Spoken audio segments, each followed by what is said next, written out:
Hello student, আজকের class আলোচনা করব এবিটিএ টেস্ট পেপারে 32 নম্বর পেজের বিভাগ ঘর কোশ্চেনগুলো নিয়ে। প্রথম কোশ্চেনে বলেছে বায়ুমণ্ডলে কোন স্তরে ভ্যানেলেন বিকিরণ হয়? অ্যান্সার হচ্ছে ম্যাগনেটোস্ফিয়ার। পরের কোশ্চেন, কোন ব্যাকটেরিয়ার দ্বারা প্রাণী ও উদ্ভিদের বজ্র পদার্থের বিয়োজন পদ্ধতির সাহায্যে বায়োগ্যাস উৎপন্ন করা হয়? অ্যান্সার হচ্ছে মিথানোজেনিক ব্যাকটেরিয়া। পরের কোশ্চেন, তাপন মূল্যের এসআই পদ্ধতিতে একক কি? এসআই পদ্ধতিতে একক হচ্ছে জুল পার কেজি। পরের কোশ্চেন, স্থির উষ্ণতায় নির্দিষ্ট ভরের গ্যাসের পিভি লেখচিত্রের প্রকৃতি কিরূপ? সমপরাবৃত্ত হচ্ছে অ্যান্সার। পরের কোশ্চেন, এসটিপিতে 22.4 লিটার কার্বন ডাইঅক্সাইড গ্যাসের অণুর সংখ্যা 22.4 লিটার সমস্ত গ্যাসের ক্ষেত্রে সমান সংখ্যক অণু বর্তমান, সেটি হচ্ছে অ্যাভোগাড্রো সংখ্যক, এন সংখ্যক। তার মান হচ্ছে আমরা জানি 6.022 ইন্টু 10⁻23 অ্যাভোগাড্রো সংখ্যক। পরের কোশ্চেন, কোন তরলের প্রকৃত প্রসারণ গুণাঙ্ক ও আপাত প্রসারণ গুণাঙ্কের মধ্যে কোনটি তার নিজস্ব ধর্ম আমরা জানি প্রকৃত প্রসারণ গুণাঙ্ক। অ্যান্সার তাহলে হচ্ছে প্রকৃত প্রসারণ গুণাঙ্ক।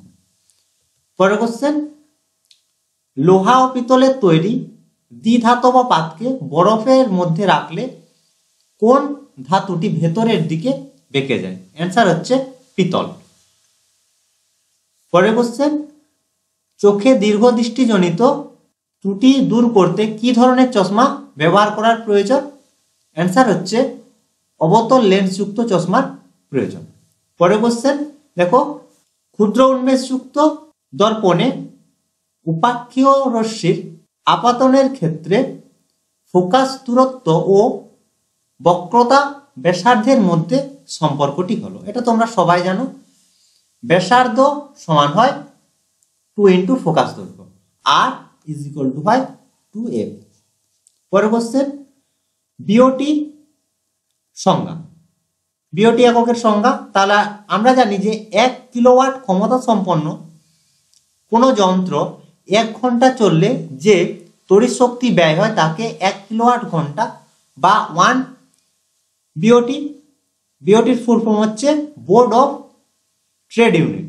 ঠিক আছে, তাহলে আমরা পেয়ে গেলাম বিওটির সংজ্ঞা। এখান থেকে তোমাদের অঙ্ক হয় একক ইউনিট বের করতে দেয়, তারপর ইউনিটের একটা দাম দিয়ে দেয়, সেই হিসেবে কত টাকা খরচ হয় বের করতে দেয়। তাহলে কিলোওয়াট ঘন্টা বা বিওটি সমান হয় ওয়াট ইন্টু ঘন্টা বাই হাজার, বা হয় ভোল্ট ইন্টু এম্পিয়ার ইন্টু ঘন্টা বাই হচ্ছে হাজার। বোঝা গেল? এটা তোমরা একটু মনে রাখবে অঙ্ক করার জন্য। পরের কোশ্চেন, এসআই এককে আধানের এককের নাম। আধানের একক হচ্ছে কুলম্ব এসআই পদ্ধতিতে। বর্তমানে আন্তর্জাতিক পদ্ধতি অনুযায়ী আর্থিং তারের বর্ণ কি রকম হয়? আর্থিং কালার হয় সবুজ বা হলুদ। নিউট্রাল হচ্ছে হালকা নীল।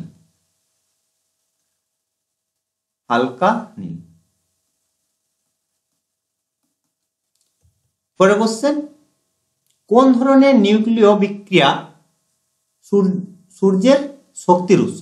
বলেছে সূর্যের মধ্যে কোন ধরনের নিউক্লিয় বিক্রিয়া হয়? অ্যান্সার হচ্ছে নিউক্লিয় সংযোজন। হয়েছে? তাহলে নিউক্লিয় সংযোজন আর হয় হাইড্রোজেন বোমার ক্ষেত্রে, হাইড্রোজেন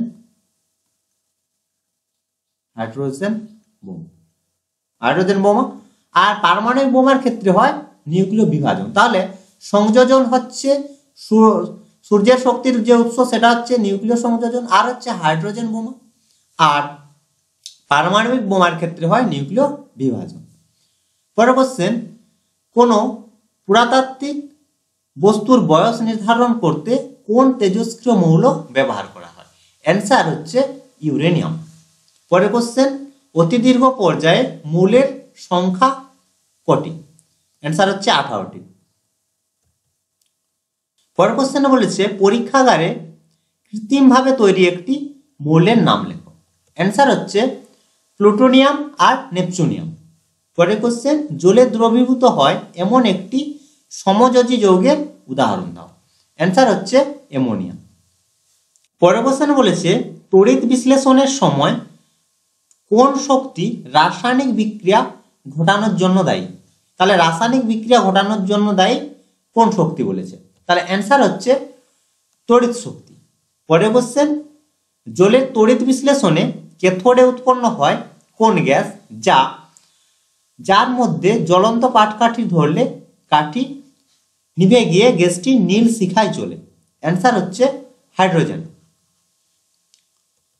এরপর হচ্ছে বাম স্তম্ভের সঙ্গে ডান স্তম্ভ মিলাতে হবে। প্রথমে দেখো বলেছে যে থার্মিট পদ্ধতি, তাহলে থার্মিট পদ্ধতিতে প্রস্তুত করা হয় লোহা, তাহলে একেরটার অ্যান্সার হচ্ছে বি। Amalgam D, NaHG। পরে 3 দাগের কোশ্চেনে বলেছে যে বায়োপলিমার হচ্ছে নিউক্লিক অ্যাসিড এ, আর পিভিসি হচ্ছে সি ভিনাইল ক্লোরাইড। পিভিসির মনোমার হচ্ছে ভিনাইল ক্লোরাইড। পরে কোশ্চেন নাইট্রোলিম কি? নাইট্রোলিম হচ্ছে ক্যালসিয়াম সায়ানামাইড আর কার্বনের ধূসর মিশ্রণকে বলা হয় নাইট্রোলিম। তোমরা বর্ণটা একটু মনে রাখবে, নাইট্রোলিমের বর্ণ হচ্ছে ধূসর বর্ণের। কি কি তাহলে? ক্যালসিয়াম সায়ানামাইড আর কার্বনের ধূসর মিশ্রণকে বলা হয় নাইট্রোলিম। পরের কোশ্চেন আম্লিক গ্যাসের নাম লিখো। অ্যান্সার হচ্ছে H2S।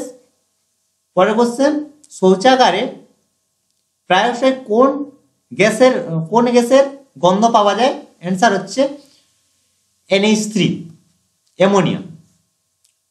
পরের কোশ্চেন অ্যামোনিয়ার সঙ্গে কোন গ্যাসের বিক্রিয়ায় একটি কঠিন পদার্থ পাওয়া যায়? অ্যান্সার হচ্ছে কার্বন ডাইঅক্সাইড। তো এই ছিল আজকের ক্লাস। আশা করি আজকের ক্লাসের কোশ্চেনগুলো তোমরা বুঝতে পেরেছো। যদি কোনো সমস্যা থাকে অবশ্যই কমেন্ট করে জানাবে, বা তোমরা আমাকে হোয়াটসঅ্যাপ করতে পারো 7797151981 এই নম্বরে। তো আজ এই পর্যন্তই, তোমরা সবাই ভালো থেকো, বাই বাই।